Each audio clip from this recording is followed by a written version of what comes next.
جناب موسیٰ سے اللہ نے کہا تھا موسیٰ ذرا سنبھل کر آنا. عرض کی مولا طور پر تو ہمیشہ آتا ہوں, پہلی بار تو نہیں آیا.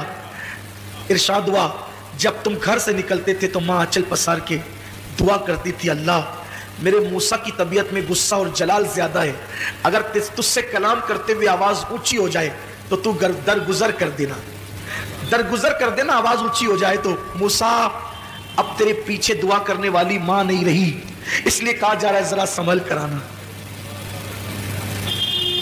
اللہ کے کلیم کو کہا جاتا ہے پیٹھ کے پیچھے دعا کرنے والی ماں اب تیرے گھر میں نہیں ہے تو ذرا سنبھل کر آنا. غور تو کریں آپ, نبی سے کہا جا رہا ہے ماں کی دعا کیا ہے. ساری دنیا مخالف ہو جائے بد دعا کرے, تنہا ماں دعا کرے, اللہ ماں کی دعا قبول کرے, سب کی بد دعا رد کر دے. اور تنہا ماں بد دعا کرے, پوری دنیا مل کر دعا کرے تو اللہ سب کی دعا رد کر دے, ماں کی بد دعا قبول کر. ایک دن حضرت موسیٰ علیہ السلام جنگل میں چل رہے, چلتے چلتے تھک گئے, چلتے چلتے تھک گئے. اللہ سے کہتے مولا تھک گیا ہوں, سواری نہیں ہے. اللہ نے فرمایا ایک میرا بندہ ہے, اس سے جا کر کہو. حضرت موسیٰ گئے, اس سے کہا میرے پاس سواری نہیں ہے. اس نے دعا کی اللہ بادل زمین پہ بھیج تاکہ میں تیرے اس بندے کے لیے سواری کا انتظام کروں. بادل زمین پہ اتر آیا. اس نے کہا جناب چڑھیے اور بادل پہ چڑھ کر کے جہاں جانا چاہتے ہیں جائیے. حضرت موسیٰ بادل پہ سوار ہو گئے, بادل چل پڑا.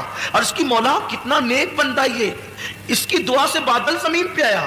ارشاد ہوا موسیٰ کوئی عمل ہی نہیں ہے اس کا, یہ نیک نہیں ہے جس کو تو نیک سمجھ رہا ہے.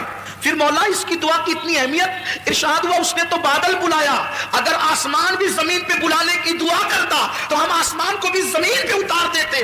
عرض کی جب یہ نیک نہیں ہے, اتنا نیک نہیں ہے تو اس کی دعا کی اہمیت کیوں ہے؟ کہ اس کی نیکی کی وجہ سے نہیں, یہ ہمیشہ اپنی ماں کی خدمت کرتا تھا اور ماں کو خوش کر دیا تھا. ماں نے مرتے مرتے کہا اللہ اس نے میری خدمت کا حق ادا کر دیا, یہ جب بھی تجھ سے جو دعا کرے تو اس کی ہر دعا کو قبول کر لینا.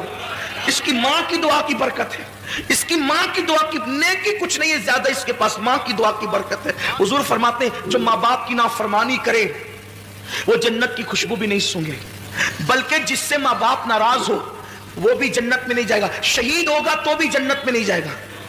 علامہ سید نعیم الدین مراد آبادی نے لکھا ہے اگر کوئی شہید ہو جائے نا, شہید اور ماں باپ یا دونوں میں سے کوئی ایک ناراض ہو تو بھی وہ جنت میں نہیں جائے گا, مگر چونکہ وہ شہید ہوا ہے تو جہنم میں بھی نہیں جائے گا. جنت اور جہنم کے درمیان ایک مقام آراف ہے, وہاں رکھا جائے گا. پھر اللہ اس کے ماں باپ کو پہلے راضی کرے گا, جب تک ماں باپ راضی نہیں ہوں گے اس شہید کو جنت نہیں ملے گی. سوچو شہید ہو کر بھی ماں باپ کی رضا کے بغیر جنت نہیں ملتی. تو ہمیں اللہ اکبر سوچئے تو صحیح. اور اپنی گفتگو کو اینڈ پر پہنچانے کے لیے ایک بات آپ سے کہوں یار, جو ماں باپ کا گستاخ ہو, توجہ آپ کی, دھیان ہے آپ کا, جب ماں باپ کا کوئی گستاخ ہو, کلمہ پڑھ کے, نماز پڑھ کے, حج کر کے, زکات دے کے, شہید ہو کر بھی ماں باپ کی گستاخی کی وجہ سے جنت میں نہیں جا رہا ہے, تو جو رسول پاک کا گستاخ ہو وہ کلمہ پڑھ کے جنت میں کیسے جا سکتا ہے؟ ماں باپ سے بڑا مرتبہ نبی کا ہے نا. لوگ کہتے ہیں کیسی بات کرتے ہیں مولانا, کلمہ پڑھنے والے جنت میں جائیں گے. ارے کلمہ پڑھ کے ماں باپ کی گستاخی کی تو جنت. جب ماں باپ اپنی اولاد کے لیے دعا کرتے ہیں تو اللہ ان کی دعا رد نہیں کرتا بلکہ قبول کر لیتا ہے. حضور فرماتے ہیں دعا والدی لے ولدی کا دعائی لکم, تمہارے باپ کی دعا تمہارے حق میں ایسی ہے جیسے نبی کی دعا امتی کے لیے ہوا کرتی ہے. جب کوئی ماں اپنی اولاد کے لیے دعا کرتی ہے تو اللہ کا عرش جنبش کرنے لگتا ہے. اللہ فرماتا ہے اے عرش رک جا. عرش کہتا ہے کیسے رکوں, آج ایک ماں اپنی اولاد کے لیے دعا کر رہی ہے, جب تک تو اس کی دعا قبول نہ کرے گا میں رکنا, میں ہلنا بند نہیں کروں گا. قدرت کی طرف سے جواب آتا ہے تو نے ہلنا بعد میں شروع کیا, ہم نے تو اس سے پہلے اس کی دعا کو قبول فرما لیا. آج ہم یہ سمجھتے ہیں ہم 5 وقت کے نمازی ہے, نیک ہو گئے بہت. ماں نماز نہیں پڑھتی اس کی دعا میں کیا اثر ہو گیا؟ ماں اگر نماز نہیں پڑھتی تو بھی اس کی دعا کی قبولیت ہے, کیونکہ ماں کا مرتبہ نمازی ہونے کی وجہ سے نہیں ہے, ماں کا مرتبہ نیک ہونے کی وجہ سے نہیں ہے, بلکہ ماں کا مرتبہ ماں ہونے کی وجہ سے ہے. ایک صحابیہ بارگاہ رسالت میں آ کے کہتی ہے آقا میری ماں شراب پیتی ہے.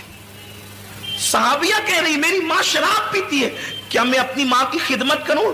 حضور فرماتے ہیں ہاں خدمت کر. عرض کی حضور وہ شراب پینے کے لیے میخانے میں جاتی ہے. حضور فرماتے ہیں محبت سے سمجھا, اور اگر نہ مانے جب وہ شراب پی کے بے ہوش ہو جائے تو ادب سے اس کو اٹھا کر لا اور اس کے بستر پہ لٹا دے. یہ اسلام کی تعلیم ہے. لیکن آج ماں باپ کے ساتھ اس نے سلوک نہیں ہے. ماں باپ کو گھر کا کچرا سمجھا جاتا ہے, ماں باپ کو ذلیل اور رسوا کیا جاتا ہے. یاد رکھنا, ہمیشہ جوان نہیں رہو گے. جس دن تمہاری جوانی ڈھلے گی تم بھی باپ بنو گے, خواتین بھی ماں بنے گی. تم نے اپنی اولاد کے ساتھ جیسا سلوک کیا, تمہاری اولاد اس سے بدتر تمہارے ساتھ سلوک کرے گی. تم اپنے ماں باپ کے ساتھ جیسا سلوک کرو گے, اگر ان کو ستایا اس سے زیادہ تم ستائے جاؤ گے. اور تم نے ان کی خدمت کی تو اس سے زیادہ تمہاری اولاد تمہاری خدمت کرے گی. یہ بڑے عظیم لوگ ہیں. ماں باپ کا جھری پڑا ہوا چہرہ دیکھنا وہ ثواب کا درجہ ہے کہ کسی خوبصورت کو دیکھنے پر بھی وہ ثواب نہیں ملتا جو ماں باپ کے جھری پڑے ہوئے چہرے کو دیکھ کے ثواب ملتا ہے. اور یہ بات ہمیشہ یاد رکھنا, جس دن یہ چہرے قبروں میں چلے جائیں گے نا, پھر ان چہروں کو ترسو گے تو یہ چہرے کبھی خواب میں بھی نظر نہیں آئیں. یہ چہرے ہر عبادت کی قضا ہے.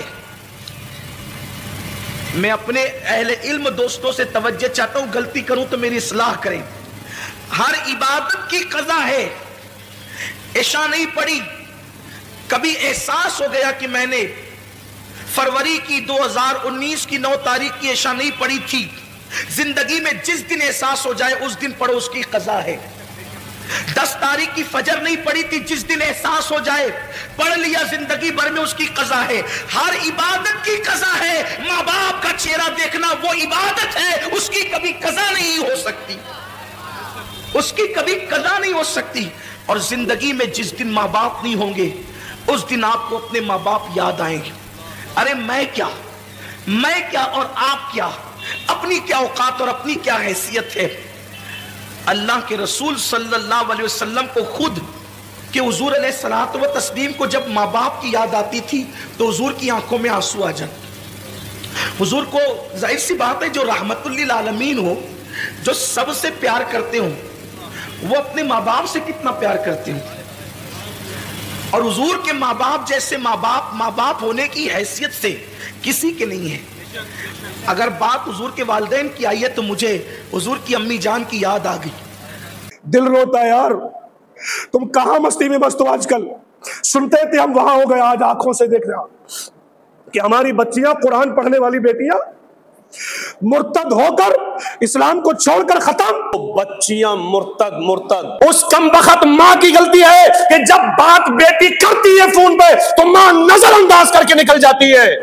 یہ تو مرنے کے بعد جب اس ماں کو بھی دوزخ میں ڈالا جائے گا تب خبر ہوگی کہ میں, اگر تمہیں یہ خبر بھی ہو جائے کہ ہمارا بچہ ہمارے کنٹرول سے باہر ہو چکا ہے, اب قبضے میں نہیں آ سکتا, تو یاد رکھنا رزق اس ہماچل یا پنجاب میں ہی نہیں, اللہ رزاق ہے. چلے جاؤ اپنے وطن, اپنی عزتوں کی حفاظت کرو, لیکن اپنے مذہب, اپنی عزتوں کو نیلام مت کرو. کیا کرنا ہے ایسے رزق کا, کیا کرنا ہے ایسی دولت کا جو ہماری ماں بہن بیٹیوں کی عزت نہ بچا سکے. یار بندہ پیسہ کماتا ہے تو اس کمائے ہوئے پیسے کو بچانے کا بھی ہنر ہونا چاہیے. پیسہ کماتا ہے بندہ تو اس کمائے ہوئے, کمانا کمال نہیں ہے, اس کمائے ہوئے کو بچانا بہت بڑا کمال ہے.